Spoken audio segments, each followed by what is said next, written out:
Because of an experimental rainfall, 99% of the world's population was wiped out. The survivors had to hide in bunkers for many years to stay alive. But once their stored food ran out, they were forced to come out, only to find that outside, food and water were still so scarce that humans had started killing and eating one another. Life was extremely difficult, especially for those still desperately searching for human flesh to survive. Among these survivors was a team consisting of Simone, Leah, Rasmus, Patrick, Martin, and Beatrice. They were on their way toward the border to leave the city when suddenly toxic rain started pouring in the forest.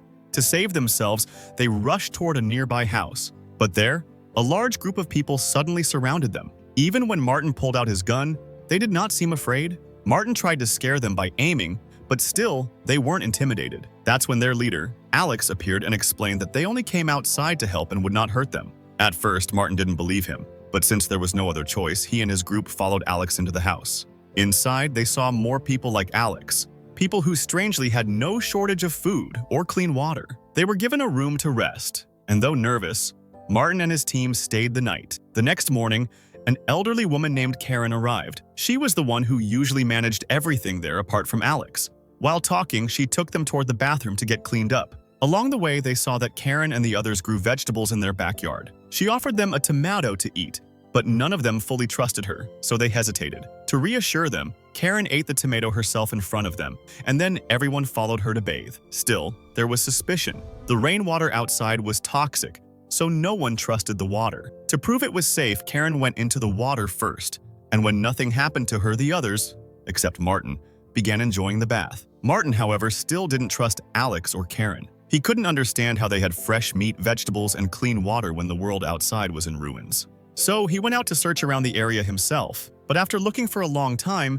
he didn't find anything unusual. Returning home, he saw Bea, Leah, and Patrick sitting at the dining table eating with the others. Suspicious, Martin went to Alex and directly asked how they had all these supplies in such desperate times, especially fresh meat, when even animals were nearly extinct. Alex simply told him that they were only helping and that Martin and his group should just trust them and follow along, that they would not be harmed. Still unconvinced, Martin tried to sneak into the basement where the meat was being cut. He saw workers chopping meat, which made him uneasy. But before he could enter further, a worker noticed him. Martin quickly made an excuse that he was looking for a washroom and went back upstairs. There, he told everything to Simone, saying something felt very wrong and that they should leave as soon as possible and continue their journey. But Simone wasn't ready yet. She wanted to help Rasmus, who was still weak. So she asked Martin to wait a little longer and took Rasmus to Dr. Hadi, who worked there. After learning about Rasmus's condition, Hadi suggested giving him an antibody injection. He immediately pulled out a syringe, but as soon as Simone saw it, she stopped him from using it on Rasmus, because it looked exactly like the syringe the female doctor was about to inject Rasmus with at the end of part 1. Hadi agreed to Simone's request and instead gave normal medication. Afterwards, Simone secretly stole the syringe and compared it with the female doctor's syringe. Both were identical and made by the same company, the one where Simone's father, Frederick, used to work. This confused Simone. She couldn't understand what connection Hadi had with her father's company, and perhaps Hadi even knew something about him. Angry and suspicious, Simone confronted Hadi, asking about her father. She was furious because by now, she had realized that the pandemic had started because of that same company. And yet, people here were still using the company's products. Somehow, Alex managed to calm Simone down and sent her away. When Simone tells everything to the others, Martin immediately starts planning to leave that place as soon as possible. But Simone, at any cost, wants to know what connection these people have with that company. That's why she decides to stay there. Meanwhile, everyone except Martin actually starts liking it there. In fact, Leah grows even closer to the people of the house. She especially enjoys spending time with Karen, who treats her like her own daughter, because her real daughter had died in the first rainfall. Hearing this makes Leah very emotional. Crying, she confesses to Karen that on the day of the rain, just a day earlier, she had gone to a party with her friends despite her mother's warning. Because she used to be a nerd, she really enjoyed seeing everyone having fun. But later, someone spiked her drink, and she was taken into a room where people misbehaved with her. They even recorded a video and uploaded it online. When her mother saw it, she first scolded Leah angrily, but later, out of concern, she left home to bring her back. This made Leah feel deeply guilty, and she silently wished that everyone who hurt her would die. By fate, soon after, the rain started, killing everyone partying in the garden. Leah quickly called her mother to get into the car, but tragically, her mother had just stepped out of the house and got caught in the rain too, which killed her instantly. Since then, Leah has been completely lonely, but after meeting Karen in the present, she feels peace again. That's when Leah decides to stay in that house. Karen then tells her about a small ceremony that every member has to take part in if they wish to live there. Hearing this, Leah agrees to join the ceremony with the others. Everyone participates except Martin. He is still suspicious and busy searching for the source of the meat. When he sneaks down into the room where meat is usually cut at first, everything seems normal, but then he notices a freezer nearby. Opening it, he is shocked to see a dead human body hanging inside. Martin freezes in horror, realizing the truth, and storms back upstairs angrily. Meanwhile, upstairs after the meal, everyone is handed an envelope. At first, Simone and the others don't understand what's happening. That's when Alex explains the ritual. Whoever finds a flower inside their envelope must sacrifice their body to feed the rest, meaning the meat they had been eating all this time was human flesh. Every month, during this ceremony, the unlucky one with the flower would willingly sacrifice themselves so the community could survive. Hearing this, Simone and her friends are horrified, vomiting and panicking. They try to leave, but Alex's people catch them, saying no one can leave before the ceremony ends. Scared, Simone and Rasmus open their envelopes and find them empty. They are safe, but Leah's envelope contains the flower. This means she has been chosen to die. Just then, Martin storms in from downstairs and punches Alex in the face. But immediately, Dr. Hattie holds Martin at gunpoint, forcing him to stop. Alex explains that they have no other choice. It's the only way to survive. Everyone in the community already knows the truth, and because anyone could be chosen at any time, they all treat each other kindly. For this round, Karen sees that the flower has gone to Leah. But since she truly sees Leah as her own daughter, she steps forward and takes the flower herself. She decides to sacrifice her life instead of Leah. Leah breaks down crying, but Karen insists she must live. Martin then takes his group to leave. Before leaving, Simone questions Hattie about her father, Frederick. That's when Hattie finally reveals the truth. He himself used to be Frederick's assistant, and that both he and Frederick were responsible for the destruction of the world. Heartbroken, they left. Before leaving, Simone asked Hadir about Frederick. That's when Hadir revealed the shocking truth. He had once been Frederick's assistant, and that Frederick was not the only one responsible for the world's destruction. He himself had played a role too. Simone and the others were shaken, but they left. As soon as they did, Alex expelled Hadir too, declaring that someone like him didn't deserve to stay. Meanwhile, Martin and the rest wandered through the forest, wondering which path to take next. Suddenly, Hard showed up, furious. He revealed that he wanted to inject Rasmus with something special. Before anyone could react, Hadir seized the syringe and injected himself. It turned out to contain the deadly rain virus. Within seconds, Hadir was infected. Martin quickly shot him dead. Still, no one could understand why Frederick's company had created so much of this virus in the first place. Thinking about this, they fell asleep. The next morning, they gathered inside a shed, discussing how long it would take to reach the quarantine wall. Martin checked the map and said it would take some time. He suggested they first get some food from a nearby bunker. Simone agreed, but Rasmus refused to go. He insisted on staying behind and even convinced Beatrice to remain with him. So Martin, Patrick, Leah, and Simone went to the bunker. On the way, Martin kept talking with Simone, which made Patrick jealous. They had been together for 6 years, and Martin used to give Patrick all his attention. But now, Simone was getting most of it. Soon, they reached the bunker. It was obvious someone had lived there recently. Martin told everyone to quickly pack supplies while he searched the surroundings. Inside a drawer, he found a pile of keychains and glasses, which left him stunned. Meanwhile, Patrick discovered a tablet. When he opened it, his face turned pale. The device contained videos of people being captured and used as test subjects by doctors trying to develop an antidote for the virus. To their shock, one of the doctors on a video call guiding the process was none other than Simone's father. Seeing him, Simone was shattered. It became clear that these bunkers belonged to hunters who captured survivors and delivered them to Frederick's company for experimentation. Patrick, disgusted, cursed Frederick, but Martin calmed him down and urged everyone to leave quickly, warning that if they stayed too long, they too might become test subjects. As they prepared to leave, heavy rain started pouring outside, forcing them back into the bunker. Luckily, the hunters wouldn't be out in such weather, so they were relatively safe. Still, Simone was heartbroken and sat near the entrance, away from the others. After some time, Patrick, holding a bottle of alcohol, joined her. Feeling ignored and lonely, he began venting that no one in the team cared about him. As he spoke, he recklessly walked toward the rain. Simone stopped him, reminding him that the team needed him. But in his jealousy, Patrick suddenly pushed Simone into the rainwater. Martin and Leah rushed outside and saw Simone soaked in the rain. Martin froze in horror. He knew infection was inevitable now. Patrick yelled at him to shoot her immediately, but Martin, unable to hurt the girl he cared about, refused.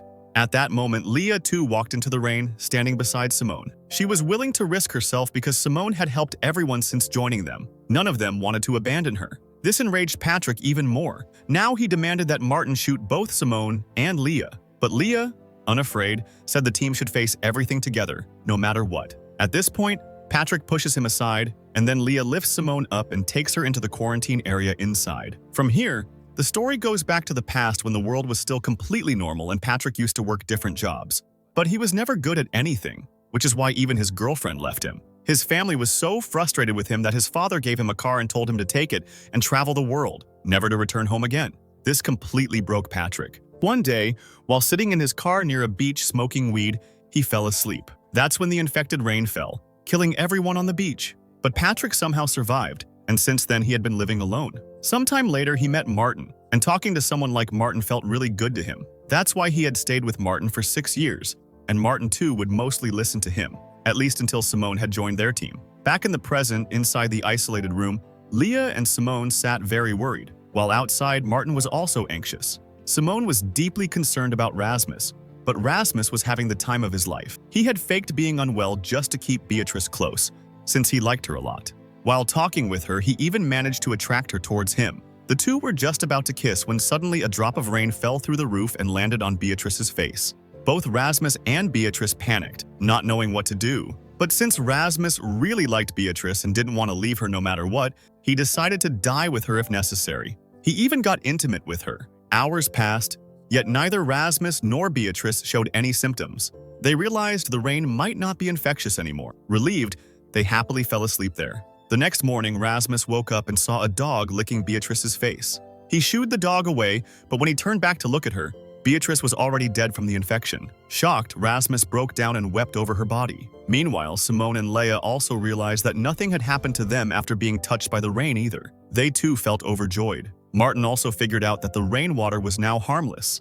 To test it, he himself walked into the rain, and when nothing happened, he happily celebrated with Leah and Simone. But once Martin learned that Patrick had deliberately tried to kill Simone earlier, he grew furious and kicked Patrick out of the team. Simone wasn't happy about this decision. Patrick, however, packed his things and headed straight to the state where they had been staying. At the same time, Rasmus was still holding Beatrice's dead body in his arms, sobbing. When Patrick arrived and saw Beatrice infected and dead, he was horrified. As Rasmus tried to approach him with Beatrice's body, Patrick panicked and fled from the spot. Rasmus then carried Beatrice's body back to the bunker, hoping Simone would help him discover the exact reason for her death. Inside, Simone, Martin, and Leah were packing rations into their bags when they suddenly heard Rasmus crying outside. They rushed out and were shocked to see Beatrice's infected corpse. Simone also feared Rasmus might be infected, so she took him into an isolated room and entered herself wearing a protective suit. She urged Rasmus to stay away from Beatrice in case he got infected, but he refused to listen. Frustrated, Simone left him alone. Now, left by himself, Rasmus wept for a long time. Eventually, he realized Beatrice must have been infected by the dog he had seen licking her face that morning. Completely shattered, he decided to end his life. He took a walkie-talkie and wandered some distance away. But suddenly, a voice came through. It was a hunter from Frederick's company. Talking to him, Rasmus learned that this hunter's team had captured Patrick and were planning to capture the others too, to send them as test subjects to the company. Rasmus told him he was alone. Meanwhile, the hunters interrogated Patrick, demanding to know his companion's location. At first, Patrick refused to talk, but when the hunter knocked out one of his teeth, he gave in and revealed that the group was hiding in a bunker. Right then, contact resumed with Rasmus, who still wanted to die. So he himself gave the hunters his location and asked them to come. The hunters, though not fond of such tasks, continued anyway because when they first joined the company, everyone was given a special drink. That drink actually contained a strange microchip. If anyone ever tried to betray the company after the chip had entered their body, it would explode inside them, instantly releasing the same rain virus into their system and killing them. This was the reason Hunter was forced to carry out his work with complete honesty. But Patrick, after hearing Rasmus's situation, was completely shocked. In his mind, Rasmus should have already been infected because of Beatrice. And yet, Rasmus was still alive. Patrick shared this with Hunter, and Hunter realized that this might be the only way for him to free himself from the company, by delivering Rasmus to them. Because in one way or another, Rasmus seemed to be immune to the virus. So both Hunter and Patrick began moving toward Rasmus's location. Meanwhile, Simone and the others also found out that Rasmus had left the bunker. Simone was deeply worried. Using a drone, she surveyed the area and spotted 4 men surrounding a single person. That person was none other than Rasmus, and the 4 hunters had cornered him. But Simone knew they wouldn't kill Rasmus. So she rushed to inform Martin and Leah, planning an attack to rescue him. By this time, Martin and Leah had already buried Beatrice's body, and since Martin didn't want to lose any more of his team members under any circumstance, he decided they must save Rasmus. The next day, Martin made a plan. He captured one of Hunter's men and used him to make contact with Hunter. Then, Martin proposed a simple deal. They would meet at a certain location to exchange Hunter's man for Rasmus. Hunter didn't want to agree, but he had no choice. He set out to collect his man. However, Hunter's real plan was to capture Simone, Martin, and Leah as well. But when Simone confronted him, she held an infected syringe against Hunter's partner. If Hunter tried anything clever, she would infect his man on the spot. So, unwillingly, Hunter had to go along with the deal. But Rasmus was extremely distressed. As Simone tried to calmly reason with him, he suddenly snatched the syringe from her hand and injected himself with the virus. Everyone was horrified. Rasmus collapsed to the ground. But moments later, he stood up perfectly fine. This proved to everyone that Rasmus could not be infected. He was immune. Hunter then spoke with Simone, explaining his situation. Since Rasmus's blood could be used to create an antidote for the virus, Simone agreed to take him to the company. This way, the world might finally be saved, and their group would lose nothing. Even Martin's anger toward Patrick faded, and he forgave him, welcoming him back into the group. Together, they all began their journey toward the company. Before leaving, the hunter they had captured leaned forward and kissed Rasmus on the forehead. Because of him, their entire country might finally be saved. But shortly after, as Hunter drove away with them, that very man collapsed and died, infected by the virus. This revealed a horrifying truth. The virus was flowing in Rasmus's body and veins. Anyone who became intimate with him would be infected and die. This meant that Beatrice's death had not been caused by the dog, but by Rasmus himself. But nobody knew this truth yet. Soon, they finally reached the company. Hunter allowed only Rasmus and Simone to enter the building, while the rest were sent to a nearby bunker. Inside that bunker, Leah found John's jacket, their teammate who had been captured by hunters in the previous part. John was still alive there, spared only because of his weakness. For now, the group was offered delicious food and a welcome drink. At first, no one dared to drink it, so one of the workers drank it herself to prove it was safe. After that, the group also consumed it. Meanwhile, inside the company, Simone and Rasmus met a man. To Simone's shock, it was none other than Frederick. Seeing him filled Simone with countless questions. Frederick, too, was overjoyed to see her. But before they could speak, Rasmus suddenly collapsed unconscious.